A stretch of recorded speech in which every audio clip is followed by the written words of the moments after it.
नमस्कार दोस्तों, आज हम कक्षा 7वीं की रुचिरा भाग 2 के द्वितीय पाठ दुर्बुद्धिः विनश्यति दुष्ट बुद्धि वाले का विनाश कैसे होता है उसके क्वेश्चन आंसर करेंगे। जैसे कि दोस्तों आपको पता है, इससे पहले की वाली वीडियो में हम इस पूरे पाठ को इंधनवाद सहित अच्छे से पढ़ चुके हैं, इसके शब्दार्थ सोल्व कर चुके हैं। अब अपन इसके क्वेश्चन आंसर करेंगे।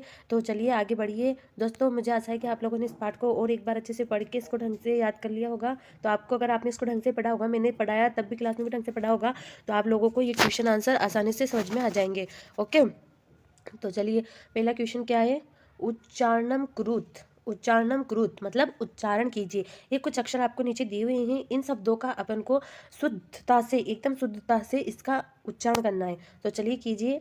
फूलोत्पलम अवलंबे पक्त्वा कम्बुग्रीवः आवभ्याम भक्षयिष्यामि उक्तवान् हरदम सुहृदां भवद्भ्याम उड्डीयते भ्रष्टः। चलिए दूसरा क्वेश्चन देखते हैं। अब एक पदेन उत्तरत मतलब एक पद में उत्तर देना है इनका। तो देखिए, कुर्मशी किम नाम आशित, कछुए का क्या नाम था? तो सबको पता है क्या नाम था कछुए का नाम था कम्बु ग्रीव। सरस तीरे क्या आगजन, सरस तीरे कौन आए थे? तो आप लोगों को पता है कौन आए थे? धीवरा मतलब मछुआरे। कुर्म केन मार्गेण अन्यत्र गंतुम इच्छति, कछुआ कौन से मार्ग से अन्यत्र मतलब अन्य तालाब में जाना चाहता था? तो कौन से मार्ग से जाना चाहता था? आकाश मार्गेण। कौन से मार्ग से जाना चाहता था? आकाश मार्गेण, है ना। लंबमान कुर्म पोरा दृष्टवा क्यद्वान, लटकते हुए कछुए को किसने देखा था? आप लोगों ने पाठ पढ़ा है, बताइए किसने देखा था? पोरा। किसने देखा था? ग्वालों ने। तो चलिए आपका ये भी हो गया। अब तीसरा क्वेश्चन देखते हैं। तीसरा क्वेश्चन क्या है। अधोलिखित वाक्यानि कह कम प्रति कथयति इति लिखत, मतलब यहाँ पे ये वाक्य दिए हुए, इसमें कौन किसके लिए कह रहा है, यहाँ पे अपन को करना है। जैसे कि एक वाक्य दिया हुआ है, इसे समझो। प्रातः यदि उचितम तत्कर्तव्यम, प्रातः जो भी उचित होगा वो कर्तव्य करेंगे। किसने कहा था? हंस से, हंसों ने। किससे? कुर्म कछुए से कहा था। ओके, तो देखिए अपन पढ़ते हैं पहला। अहम भवद्भ्याम सह आकाश मार्गेण गंतुम इच्छामि, मैं तुम्हारे साथ आकाश मार्ग से जाने की इच्छा रखता हूँ। किसने कहा था ये? बताइए। कुर्म ने कहा था। किससे कहा था? हंसो, अपने दो मित्र हंसों से।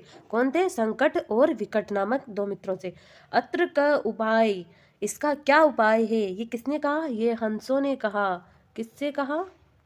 कुर्म से, कि बताओ इसका क्या उपाय है। अहम उत्तर न दास्यामि, मैं उत्तर नहीं दूंगा। कौन कहता है? ये कछुआ कहता है। किससे कहता है? अपने मित्रों से। उसके मित्र कौन है? दो, संकट और विकट हंस, है ना। यूयम भस्म खादत, तुम भस्म खाओ, ये बात किसने कही थी? यूयम भस्म खादत, तुम भस्म खाओ, ये बात कहता है कुर्म, कछुआ कहता है। किससे कहता है? दो उन ग्वालों से, कि तुम मेरी राख खाओ, तुम मेरी राख खाओ।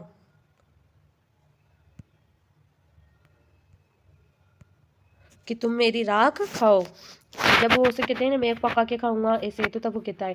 अब चौथा क्वेश्चन देखिए। मंजूषाद क्रियापदम चित्वा वाक्यानि पूरयत, मंजूषाद मतलब मंजूषा में कुछ क्रियापद दिए हुए हैं, ये जो अपन को इनको चुन करके और वाक्य की ये नीचे कुछ वाक्य दिए हुए, इनको पूरा करना है। ओके, तो देखिए। हंसभ्याम स कुर्मोपि, हंसभ्याम स कुर्मोपि, क्या करता है हंसों के साथ कुर्म? कछुआ भी। उड़ीयते, कछुआ भी उड़ता है। कछुआ भी उड़ता है। कछुआ क्या करता है? उड़ता है। कछुआ भी उड़ता है। कछुआ भी उड़ता है ना। तो यहाँ पे उड़यति क्या हैगा? उड़यति। ये वाक्य आ जाएगा, देख लो। यहाँ पे मैं इससे टिक कर दिया ना। अहम किंचदपि न वदिष्याम, मैं कुछ भी नहीं बोलूँगा। यहाँ पे क्या आएगा? अहम किंचादपि न वदिष्याम, मैं कुछ भी नहीं बोलूँगा। वदिष्याम आएगा। यह हित कामनाम सुहृदा वाक्य, यह हित कामनाम सुहृदाम वाक्य, यह हितकामनाम सुहृदाम वाक्यम न, यह यानी यह हितकामनाम सुहृदाम वाक्य न अभिनंदती। एक कुर्म अपि ततरेव, एक कछुआ भी उनके साथ प्रतिवस्ति समः, एक कछुआ भी रहता है। अहम आकाश मार्गेण अन्यत्र गंतुम इच्छामि, मैं आकाश मार्ग से अन्य जाना चाहता हूँ। अब देखिए मैं ना आपको ज़्यादा परेशानी है इसलिए इन पे नंबर डाल देती हूँ ताकि आप नोट डाउन करने में आपको परेशानी नहीं होगी। तो देखिए ये इस पे उड़ियति पे आएगा पहला, वदिष्यामि दूसरा, हम कितने वदिष्यामि सहित कामनाम, और यहाँ पे आएगा तीसरा, कुर्म अपि तत्रयोच प्रतिशत, यहाँ पे आएगा चौथा, अहम आगे गंतुम इच्छामि आएगा पांचवा, और बचा कौन सा यहाँ छठा। देखिए छठे वाक्य को है ना, अहम आकाश मार्गेण, ये तो हो गया, वयम ग्रहम नीत्वा कूर्म, वयम ग्रह नीत्वा कूर्म भक्षिष्याम, मैं कछुए को घर ले जाकर खाऊंगा। कौन कहता है? ग्वाले कहते हैं। आप अपन को पूरा पढ़ना है, ये पूर्ण वाक्य में उत्तर मतलब पूरे वाक्य में उत्तर देना है। तो देखिए कच्छप कच्छप है कुत्र गंतुम इच्छति, कच्छप कहाँ जाने की इच्छा रखता है, कहाँ जाने की इच्छा रखता है। तो अभी देखिए इसका आंसर आपको मैं ऊपर मिल जाएगा, अपन ऊपर देखते हैं ना, कच्छप कुत्र गंतुम इच्छामि, कच्छप कहाँ जाने की इच्छा रखता है। तो इसका सीधा सा आंसर तो ये होगा कि कहाँ जाने की इच्छा रखता है, सो अन्य तालाब में। तो कच्छप कुत्र गंतुम इच्छामि, कच्छप इसका है कच्छप अन्यम हरदुम गंतुम इच्छामि, कच्छप इच्छति या इच्छामि, कच्छप अन्य तालाब में जाना चाहता था, इसका ये हो जाएगा। अब देखिए दूसरा क्वेश्चन, कच्छप कम उपाय वदती, कच्छप कम उपाय वदती, कच्छप क्या उपाय बताता है इसका। तो देखिए इसका आंसर मैं आपको ऊपर लगवा देती हूँ, कौन सा, पांचवे का दूसरा ना। तो देखिए अब ताकि आपको परेशानी नहीं होगी, आपने पाठ पढ़ा है तो आपको यहाँ से अच्छे से समझ में भी आ जाएगा ना। 2 मिनट में अभी बताती हूँ, ये रहा कच्छप वदती, देखो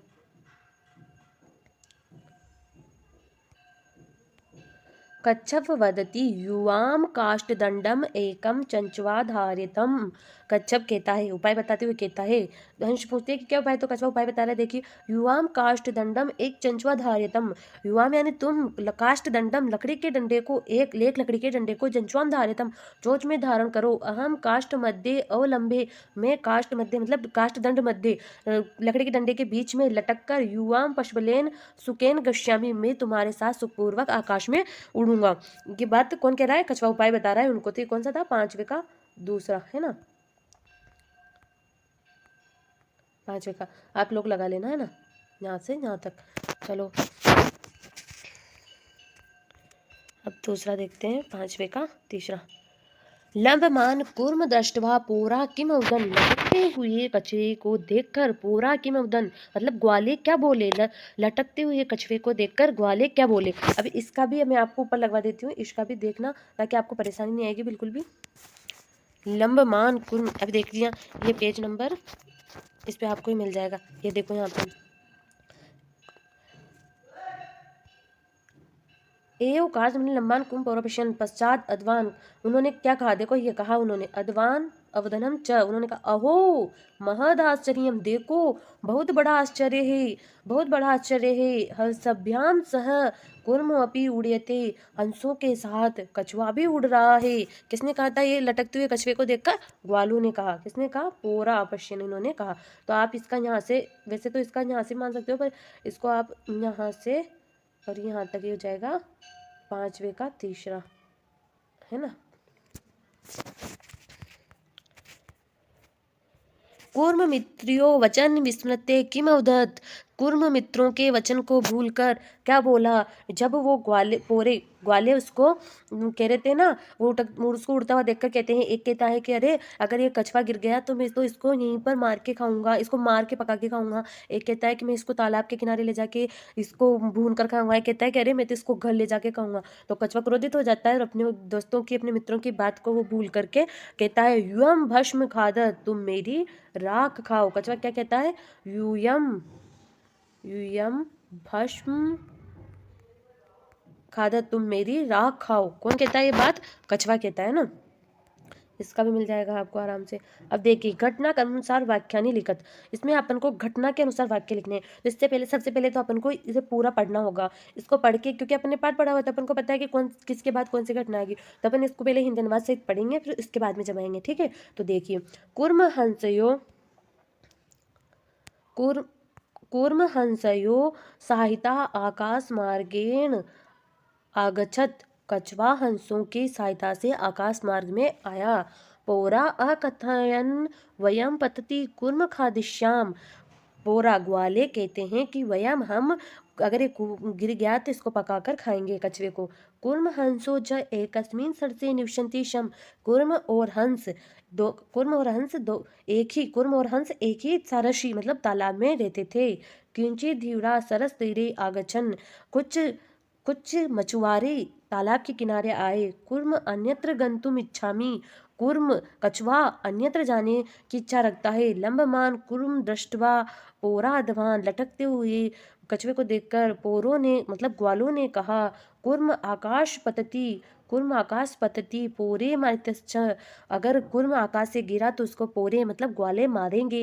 वयम स्वः मत्स्य कुर्मिदान मारिष्याम। हम स्वयं कल मत्स्य कुर्मिदान मत्स्य मछली और कुर्म मछली और कछुआ मतलब जलीय जीवों को मारेंगे। कौन कह रहा है? इति धीवरा अकथयन। ये बात धीवरों ने मतलब मछुआरों ने कही। तो आप लोगों को पता पड़ ही गया होगा कि कौन सा आ रहा होगा, फिर भी मैं आपको एक बार लगवा देती हूँ। देखिए, देखना, सबसे पहले आएगा कुर्म, सबसे पहले आएगा ग, कूर्म हंसो ज एकस्मिन सरसे निवसति शम। फिर इसके बाद में क्या हुआ बताइए? कुछ धीवरे आते हैं वहाँ पे, दूसरे नंबर पे आ जाएगा। फिर तीसरे नंबर पे यह ज आएगा, है ना। फिर चौथे नंबर पे क्या आएगा बताइए मुझे? वो आते हैं। फिर इसके बाद कछुआ अन्यत्र जाने की इच्छा रखता है, तो चौथे नंबर पे ये आ जाएगा, है ना। फिर पांचवें नंबर पे आएगा वो अन्य जाने की, फिर कौन ले जाएगा उसको? तो उसको ले जाएगा हंस, तो पांचवें नंबर पे ये आ जाएगा। फिर उसके बाद में बताइए, फिर उसके बाद में क्या आएगा? उसके बाद में आएगा, ये हो ही गया, ये आएगा। फिर इसके बाद में 6 नंबर पे ये आएगा, है ना। फिर कुर्म आकाश पतति पूरे मायतस, फिर ये आएगा 7 नंबर पे। और 8 नंबर पे, सॉरी 8 नंबर पे आएगा ये वाला, है ना। ठीक है, तो आप लोग लगा लेना, और है ना। मंजूषात पदानी चित्वा रिक्त स्थानी पूर्यत। ये कुछ एक कहानी दी हुई है, इसको ये मंजूषा में जो पद दिए हुए उनसे अपन को पूरा करना है। जो यहाँ पे रिक्त स्थान है ना उनको, तो देखिए, एकस्य वर्षस्य शाखाशु अनेको अनेके काका वसंती शमः। एक वृक्ष की शाखा पर अनेक काका यानी कव्वे, अनेक कव्वे वसंती शम रहते थे। तस्य वृक्षे, तो उस वृक्ष की, तस्य वृक्षे कोटरे एक सर्प अपि औषध। उस वृक्ष की एक कोटरे, कप नहीं होती क्या पेड़ों में छेद, नहीं रहते क्या, उसकी एक कोटरे यानी कपोल में एक सर्प अपि औषध, एक सर्प भी, सांप भी रहता था। काका नाम अनुपस्थितो, काका नाम अनुपस्थितो मतलब कमों की अनुपस्थिति में, काका नाम अनुपस्थितो कमों की अनुपस्थिति में शर्बह। तो देखिए यहाँ पे क्या लिखेंगे अपन, यहाँ पे तो कोटरे आ गया, ये यहाँ पे आएगा पहले नंबर पे कोटरे, है ना। फिर अनुपस्थितो शर्बह, दूसरे नंबर पे ये आएगा। काका नाम शिशुनान खादति शम, वह उसके काका नाम, काकों मतलब कौओं की अनुपस्थिति में सर्प कौओं के शिशुओं को मतलब उनके छोटे छोटे बच्चों को खा जाता था। काका काका दुखिता आशन, काका दुखिता आशन, तीसरे नंबर पे दुखिता, कव्वे दुखी थे इस बात से। इसको थोड़ा दिख नहीं रहा होगा ना आपको। तो पहले नंबर पे ये, दूसरे पे सर, तीसरे पे ये, है ना। काका आशन, तेषु एक वृद्ध, तेषु एक वृद्ध, तेषु एक वृद्ध काक उपायम। उनमें से एक वृद्ध कव्वे ने, एक वृद्ध काक ने एक उपाय बताया। क्या उपाय बताया? देखिए, एक उपायम तत्र एक काक उपायम। अब बताइए यहाँ पे आएगा अचिंत्यत। तत्र मूस व्रत काक ने एक उपाय बताया। वृक्षस्य समीपे जलाशय आसीत। यहाँ पे क्या जलाशय कहाँ? ये रहा समीप, वृक्ष के समीप एक जलाशय है। तत्र एक राजकुमारी स्नातु, तत्र एका राजकुमारी स्नातु, वहाँ पर एक राजकुमारी स्नातु स्नान करने के लिए। तो बताइए यहाँ पे क्या होना चाहिए? यहाँ पे आएगा, क्या आएगा यहाँ पे? यहाँ पे आएगा अधाय, आती है स्नान करने के लिए, रोज आती है। शम आगच्छति, शम आती है। शिलायाम स्थितम तस्या आभरणम, शिला पर स्थित, तस्या यानी उसके, आभरण यानी आभूषण, पत्थर की शिला पर स्थित उसके आभरण आभूषणों को एक काक वृक्षस्य ऊपरी अस्थापित, वृक्ष के ऊपर स्थापित करता है, मतलब इसके वृक्ष के ऊपर ले जाके रख देता है। तो देखिए यहाँ पे क्या आना चाहिए? आभरणम एक काक, तो यहाँ पे आएगा जलाशय। क्योंकि देखिए अगर आप लोगों को वैसे भी अगर समझ में आए तो यहाँ पे अचिंत्यत, वृद्ध, दुखिता, कोटरे, अदाय, समीप, ये सब, और सर्प, ये तो हो चुके हैं, तो जलाशय और वृक्ष बचा है, तो यहाँ पे वृक्षस्य तो आ ही नहीं सकता, तो जलाशय आएगा, क्योंकि वृक्ष तो पर रख ही दिया उसमें लिखा हुआ है, तो यहाँ पे जलाशय आएगा। राजसेवका काकम अनुसृत्य, राजसेवक काकों की बात सुनकर वृक्षस्य, वहां पे वृक्षस्य बचा था, वृक्षस्य समीपे आगचनम, वृक्ष के समीप आए, तत्र ते सर्पम च अमारयन, और उन्होंने उस सर्प को मार दिया। अत्र एवं उत्तम, अतः एक उक्ति है, अतः कहा गया है कि उपायन सर्व सिद्धता, उपायन सर्व सिद्ध्यति, उपाय से सब काम सिद्ध होते हैं। इस संसार में प्रत्येक प्रत्येक मुश्किल का, प्रत्येक चीज का कोई ना कोई उपाय अवश्य है ना। तो चलिए, आपका ये पार्ट पूरा हो गया, इसके क्वेश्चन आंसर भी हो गए। अगर आपको इसमें कोई परेशानी या कोई भी कंफ्यूजन वगैरह कुछ भी हो तो आप कमेंट में लिख के मुझसे जरूर पूछिए, मैं आपको उसका यथावत आंसर जरूर भी दूंगी। तो चलिए, जैसे आपके नीचे एक यहाँ पे कुछ ये अध्यायम नाम से एक मतलब विष्णु शर्मा के पंचतंत्र के बारे में कुछ लिखा हुआ है, तो आप लोग इसको पढ़ लेना। और ये अब जैसे कि आप लोगों को बताया, अपना ये पार्ट विष्णु शर्मा के पंचतंत्र कथा ग्रंथ से लिया गया है, तो इसको जरूर पढ़ लेना। मैं आपको वैसे मोटा मोटा पढ़ के बता देती हूँ, एक बार देख लिए। इयम कथा पंचतंत्रम इति ग्रंथ संपादित कृत्वा उद्घृता, इयम कथा, यह कथा पंचतंत्रम, पंचतंत्र ये विष्णु शर्मा द्वारा लिखित एक ग्रंथ है, जिसमें नीति शास्त्र इनके बारे में बताया गया है, मतलब जिसमें बताया गया है कि मित्रों के साथ, अभी देखना इसके उपाय आएंगे, इसके भेद, मतलब इसके पार्ट जैसे एक पार्ट में कुछ इसके अलग अलग पार्टीशन है वो। इति ग्रंथान संपादित कृत्वा उद्घृता इति ग्रंथ बताया गया है। पंचतंत्र से लेखक विष्णु शर्मा, पंचतंत्र के लेखक कौन है? पंचतंत्र के लेखक, अरे एक सेकेंड, पंचतंत्र से लेखक विष्णु शर्मा, पंचतंत्र के लेखक विष्णु शर्मा है। पंचाना तंत्राणाम समारोह पंचतंत्रम इति, 5 तंत्रों का समार है, उससे ही पंचतंत्र कहते हैं, जैसे मैं बता रही थी ना आपको। तो पंचानाम तंत्राणाम समारोह, यहाँ पे कौन सा वो होगा बताइए, समास, यहाँ पे द्विगु समास होगा, है ना। अत पंचतंत्र से 5 भाग संति, अतः पंचतंत्र के 5 भाग है। देखिए, एक तो है मित्र भेद, मित्र लाभ, संधि विग्रह, लब्ध परनाश, अपरक्षित कारकाश्च, ये 5 भेद है, मतलब 5, इसके 5 पार्टीशन है, 5 भाग है, उनके नाम है 1 2 3 4 और ये 5, है ना। अस्मिन् पाठ अनवसरे भाषणेन कथम सर्वनाश, अस्मिन् पाठ में मतलब इस पाठ में अनवसरे बिना अवसर के भाषणेन बोलने से कथम सर्वनाश कैसे सर्वनाश होता है, भवतीति दर्शितम दर्शाया गया है। किंचित मौन कार्य साधकम भवति, किंचित मौन कार्य साधकम भवति, कुछ कार्य मौन रहने से भी सिद्ध हो जाते हैं। ये तो उत्तमतः कहा गया है। विभूषणम मौन पंडितानाम, विभूषणम मतलब आभूषण है, मौनम पंडितानाम, मौन रहना पंडितों का आभूषण है। मूर्ख ही शोभते, मूर्खों को शोभत देता है। तावत यावत साथ साथ मतलब जैसा को तैसा, यावत किंचन भाषते भाषण करना, कुछ भी बोलना, ये मूर्खों को ही शोभा देता है। पंडितों का तो मतलब अच्छे लोगों का तो मौन ही आभूषण है। चलो दोस्तों, आपका ये पार्ट पूरा हुआ। अब नेक्स्ट वीडियो में आपका तीसरा पार्ट है, तो आप एक बार उसके शब्दार्थ पढ़ के आइएगा। और अगर आपको इस पार्ट से रिलेटेड कोई भी परेशानी हो तो मुझे कमेंट करके जरूर बताइएगा। धन्यवाद।